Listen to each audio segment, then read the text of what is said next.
La Universidad Nacional de Río Cuarto es uno de los emblemas de nuestra capital alterna.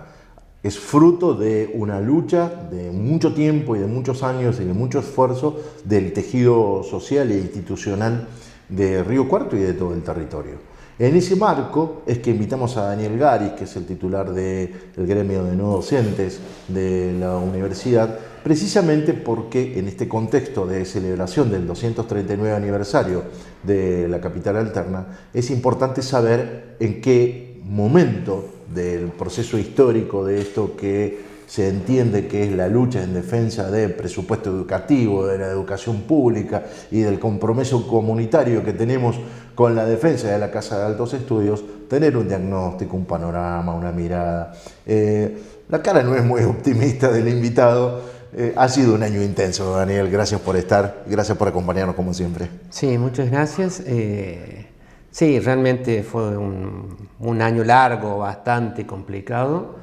Y va a seguir siendo complicado porque no hay vía de solución, a pesar de que, la problemática que tiene la universidad es una problemática económica. Básicamente venimos con una etapa de crisis con el gobierno anterior, con atraso de envío de fondos, pero se estaban enviando y manteníamos en la parte salarial, se mantenían los acuerdos paritarios y venimos con esos acuerdos, con una inflación alta, pero nosotros venimos alcanzándola y en algunas pequeñas ocasiones superándola, o sea que nuestros salarios más o menos eran acordes. Cuando cambió el gobierno empezó con una política totalmente distinta. Debo reconocer que envía los fondos en tiempo y forma a la universidad, pero son fondos que no corresponden a lo que estaba la participación que había aprobado el Congreso en su momento.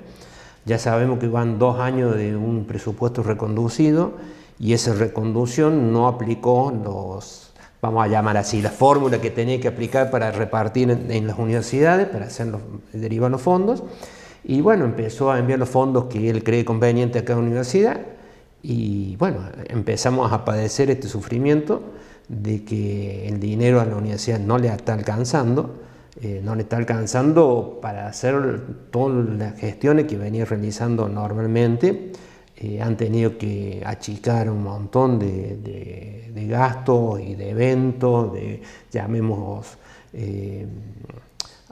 yo digo eventos, cuando digo eventos me refiero a veces a congresos, a reuniones con otras universidades, a viajes de estudio, también se han achicado a investigaciones académicas. Investigación, y en el caso principal de los trabajadores, hemos sufrido un recorte salarial impresionante, que depende de las categorías, pero alrededor puedo decir que en la masa salarial, por lo menos en el sector no docente, estamos alrededor de un 35-40% por debajo de lo que fue noviembre del 22 sería.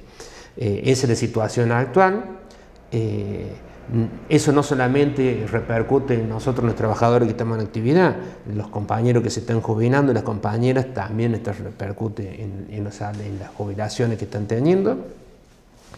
Y la otra crisis muy grande que estamos sufriendo es la de las obras sociales.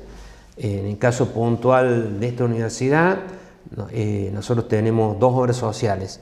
Una obra social, ASPUR, les puedo nombrar, total, es la más conocida, que es propia de la universidad, que hay docentes, no docentes, investigadores. Y tenemos una obra social gremial propia, que es OFATUN, que es la obra social de la federación nuestra, que hay aproximadamente un 40% de los compañeros no docentes están dentro de esa obra social. Bueno, pero ambas están sufriendo lo mismo. Podemos decir así básicamente que el dinero que les ingresaba a las obras sociales se redujo prácticamente un 30-40%. Y entonces... no hay nivel de respuesta. No hay nivel de respuesta, pero hay un agravante que no es solamente el dinero que nos dejó de ingresar, porque nosotros podemos decir, bueno, hemos perdido un 30% de lo que nos ingresa, pero el poder adquisitivo que hemos perdido es aún mayor. En estos días salió lo que valía la nafta y lo que vale ahora. Bueno, yo hace 2 meses que ya lo hemos publicado, he puesto como base para cuando empezamos a trabajar esto de la ley de financiamiento universitario. Yo tomé lo que valía la leche, tomé lo que valía la nafta, el pan, y bueno, esos valores uno ya los tiene claro. Más de un 500% subieron, nuestros salarios llegaron en 120%, o sea, ese es el otro gran problema que hay, y bueno, no hace falta ir muy lejos. Cuando uno camina un poco en la universidad o anda en un vehículo, la crisis se ve permanentemente, comercios cerrados. De mi casa en el sindicato, que voy todas las tardes, o para venir para acá, paso 10 semáforos y antes había un limpiador de vidrio en un semáforo. Hoy hasta media cuadra de mi casa, en la Buteler, que le estoy hablando lejos, ya empiezan los compañeros que no tienen trabajo y están desesperados por conseguir un mango y bueno, caen en lo que pueden hacer. Esa es la crisis real que estamos padeciendo. Hay una situación de impacto negativo para lo que es la dinámica de lo cotidiano en materia de finanzas. El impacto cuando vemos las estadísticas de cómo se desarrolla el comercio es la síntesis más importante, los números son siempre negativos. En ese escenario se habla de la necesidad de acompañar un proceso de ajuste, y ese proceso de ajuste ha hecho que el Estado, o nos cuenta el cuento de que el Estado abandona prácticamente todos los roles. No se ocupa más de la salud, no se ocupa más de la educación, no se ocupa más de la obra pública. En definitiva, seguimos con problemas, las soluciones no aparecen y los únicos que ganan en este contexto son los que se dedican a la timba financiera. País endeudado, con un norte que realmente es muy preocupante, y viene la gente de Estados Unidos a salvarnos. Parece que fuera un mérito, cuando en otro momento esto tendría que ser patético y una vergüenza. No sé qué es tu opinión, cuál es tu mirada y por dónde van ustedes con el análisis. Lo mismo. A ver, esto no está pasando porque pasó, sino porque estaba todo programado. Lamentablemente en Argentina ya no estamos acostumbrando a esto, de que cada tanto periodo aparecen en liberalismo, neoliberalismo, llamémoslo como quieren, pero son los sectores de poder económico que hacen una especie de golpe, se ponen en poder, saquean a todo lo que es el Estado, destruyen a toda la gente y después se van. Yo creo que a Milei no le interesa estar 4 años más, porque ya el daño que nos hizo y la ayuda que le dio a los otros países, amigos de él y a sus empresarios, ya está. Nos deja destruidos, vuelven gobiernos populares a sacar a flote el país. La gente se cree que somos clase media, nos hacen creer que somos clase media, y en realidad somos simples trabajadores. Yo siempre le digo a mis compañeros y a mis compañeras, nosotros somos trabajadores. No nos identifiquemos con clase media, porque nosotros cuando 2 meses no cobramos salario, tenemos que salir a vender lo que tenemos, porque si no, no podemos comer. Entonces, eso no es clase media. La clase media es la que se puede sostener en el tiempo, que consigue otro trabajo, que está posicionada cómoda, por más que no tenga un trabajo un mes o 2. Nosotros somos trabajadores. No cobramos un sueldo y no tenemos más nada. Bueno, y entonces nos han hecho creer, como decían en la época de Macri, que estuve muy cerquita, que cómo un pobre va a comprarse una zapatilla Adidas. Bueno, ¿por qué no? Entonces nos hacen creer en eso, después nos inyectan de que son todos unos ladrones, que el país está en crisis por culpa de eso, y la gente no se pone ni siquiera a sacar cuenta, porque si te dicen, como han decidido, que se roban un PBI, primero que no tienen ni idea del volumen que ocupan esa plata, como mandaron las motos a hacer cuevas allá en el sur para encontrar la plata, todas esas payasadas que hacen, y después así nos roben eso es mínimo. El país tendría que estar funcionando correctamente. No lo estoy justificando, nada que ver, pero estoy diciendo, la gente no se pone a sacar esa cuenta, si es mucho, si con eso es suficiente para fundir un país o no. Pero sí el saqueo que nos están haciendo, lo que le hicieron el otro día a los pequeños productores del campo, con esa payasada que armaron de las retenciones, y en 2 días le hicieron ganar millones de dólares, porque no son pesos de dólares, los amigos que tenían todo retenido, y los pobres trabajadores los campesinos, estamos hablando de campesinos, vamos a llamarlo así, del campo. Sí, el productor chico. El productor chico, que sufre como nosotros. Eso de que nosotros estamos en contra del campo o a favor, es mentira. O sea, nosotros somos trabajadores todos, los productores chicos no. El productor gigante es una empresa multinacional gemente que empieza a comprar o alquila y hace sus negocios. Pero un productor chico está sufriéndola. El escenario es absolutamente complejo. La mirada es preocupante. El desfinanciamiento de la universidad impacta de lleno en todo lo que tiene que ver con la articulación de todas las distintas acciones en los distintos ámbitos y golpea donde más duele y donde más se siente en el bolsillo de los trabajadores, los docentes, los no docentes, los investigadores, la gente que se forma a través del CONICET y que abre puertas. Digo, un escenario muy complejo que impacta de lleno en la economía de Río Cuarto. Río Cuarto tiene 9 universidades, próximamente terminamos de cerrar ese ciclo de funcionamiento de esas universidades, pero hay una que es la estructura mayor y con la que nos identificamos absolutamente, que es nuestra Universidad Nacional, la universidad pública que nosotros queremos, cuidamos y defendemos. Conocer en parte esa mirada respecto de la problemática es lo que está analizando Daniel Garis, es lo que nos está contando. Para el cierre, Dani, ¿qué expectativa te queda como dirigente gremial representando los intereses de los trabajadores para lo que queda del 25 y con qué expectativa vamos a arrancar el 26 según tu mirada? Es muy difícil. Es muy difícil porque la sociedad ha hecho un giro hacia un pensamiento que es extraño.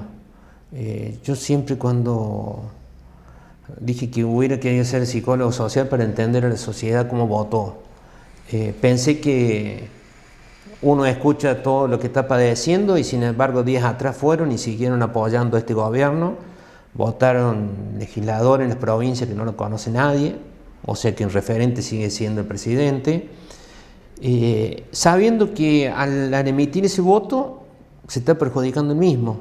O sea, caso concreto de nosotros, están votando a Milei cuando saben que Milei quiere destruir las universidades. Ya la viene destruyendo, el próximo paso, se lo estamos dejando cada vez más cerca, va a ser a disminuir fondos, no seguir con aumentos para nosotros y probablemente empezar a arancelar las universidades.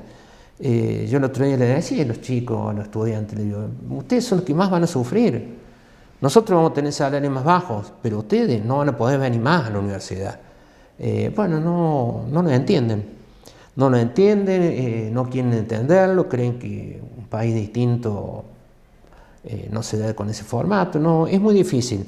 Y después hay otro tema muy cruel para nosotros, es que cómo podemos seguir creyendo en la política y cómo está estructurado en nuestro país con los 3 poderes principales, cuando el poder legislativo, que es el que nos representa a la gente común, vota un proyecto, el presidente lo veta, lo vuelve a ratificar y sin embargo no lo aplica. Entonces tenemos una falta de credibilidad muy grande. Se está trabajando ahora. La semana pasada estuvieron nuestra federación y otros referentes sindicales hablando en el Senado para ver qué se puede hacer para revertir esto nuevamente. Pero el tema político y ahora a partir del 10 de diciembre cada vez va a ser peor. Con personas y políticos que pasan de un partido al otro sin preocuparse de que la gente lo votó para que tomen tal medida y sin embargo no les importa y cambian como si fuese nada.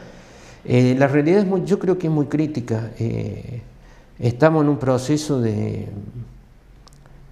ya estamos prácticamente en que el gobierno, el presidente con su gente, dejemos de lado si el presidente en que ejerce poder o no, pero es la figura que hay, está haciendo lo que quiere, absolutamente lo que quiere. Hay mucha gente que está entregada. Veremos ahora qué pasa con esta nueva conducción de la CGT, a dónde nos lleva, cuál será su postura, reformas laborales que están inminentes, que no son reformas laborales para que los trabajadores estén mejor, sino que son para quitarnos derechos. Y esa es la situación. Vamos a estar muy complicados los trabajadores y vamos a estar muy complicados desde los sindicatos para tener que luchar para no perder nuestros derechos y para que los compañeros entiendan cuál es la realidad y nos continúen apoyando. Dentro de nuestra universidad, los compañeros sindicalmente nos apoyan mucho. Cuando nosotros convocamos, tenemos todo el apoyo de los compañeros. Ahora no se explica de dónde sale ese porcentaje tan grande que termina votando Milei. Pero bueno, esa es la triste realidad que nos está pasando y bueno, llevamos más de 50 años como sindicato, la universidad tiene más de 50 años también. Hemos sobrevivido a duros golpes y esto no nos va a destruir. Lo que nos tiene que servir para que estar en unidad y no solamente en unidad a nosotros, sino en unidad a todos la CGT, la CGT, la CTA, las entidades que agrupan a los trabajadores. Necesitamos estar fuertemente unidos. Hasta ahora, y esto lo digo en primera persona, no me sentí representado por la CGT a nivel nacional. Creo que hubo un periodo que dejó hacer lo que quería. Esperemos que con esta nueva conducción cambie un poco. Y bueno, a nivel local estamos bastante más unidos. Así que bueno, esperemos que esa unidad siga y es una unidad que se trabaja y a veces las medidas no son las que todos queremos. Tengo la suerte y quizás por el trabajo que venimos haciendo, que en las marchas que hemos tenido universitarias, la sociedad de Río Cuarto nos acompañó, los compañeros trabajadores, los compañeros de la CGT, los compañeros de la CTA, participaron masivamente y nos dieron todo su apoyo, así que en eso eternamente agradecido. Bueno, porque vuelvo a decir siempre, creo que la universidad es el referente más puro que está quedando en Argentina. Porque no hay un referente que nos pueda llevar a una medida, un paro, un político, no lo hay. Y yo creo que en la universidad sí se estableció, en la universidad pública estamos hablando, ¿no es cierto? Y bueno, seguiremos en ese camino y no dejaremos de dar batalla.